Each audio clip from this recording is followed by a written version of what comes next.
And we start our team coverage tonight live in Tuscaloosa. Fox 10 News reporter Libby Amos has been there all day long. That's right, Bob. Libby, this is a very difficult story, I would imagine, to cover. Yeah, Bob and Lenise, this place is unbelievable. I want to show you really quick. I'm not sure if you can see too much because there's no power that we know of anywhere around us, but we're standing at the top of a neighborhood right here. Both sides of the street are lined with homes. Every single home in this neighborhood has sustained horrible damage, whether trees have fallen through the home or the roof just got blown off completely. It's been absolutely devastating. There are parts of this town that literally do not exist anymore. Buildings and homes completely wiped out. All that's left is a foundation, and many of those are just a pile of rubble at that. Now, I don't want to sound like a broken record because I know a lot of people have been following this story today, but we do want to give you a very real sense of what it's like here on the ground.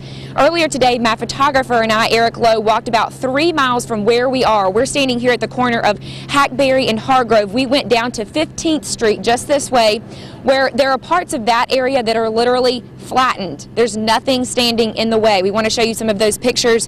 We also want to remind you that the devastation here is very real. These people are experiencing horrible times right now. We saw people walking down the street as if they were headed to the airport. They were toting their luggage, which what we believe had everything that they were able to salvage from their house inside.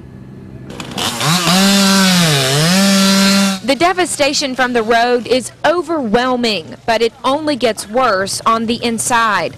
Lauren White, a student at Alabama, shows us what's left of her house. This is a bedroom. You can see there's holes in the walls all over here. And of course all of the windows are shattered and there's holes over there. There's a hole right there. You can see where like 2x4s had came and pretty much lodged themselves in the side of the house. While White's home was destroyed by the storm, she was lucky enough to survive it. You could feel like it sucking, your ears started popping, and you could feel things hitting the house, and just, oh, it was terrible. Everyone inside the house lay down in the bathroom. We were in here, it was me, my roommate, and then my boyfriend and his dog. We were all in here, and it was the only part of the house that didn't have any damage to it. Now, as we were walking through town today, and like I mentioned earlier, we took a long walk and hit a lot of different areas of town. It was not uncommon to hear groups of people, and there were tons of people just walking around surveying the damage, point to a big pile of rubble and say, hey, what did that used to be? I can't remember what that was. That, I hope, will paint a better picture for you when we tell you that areas like 15th Street, certain parts of those places, are completely destroyed. We literally mean they are unrecognizable.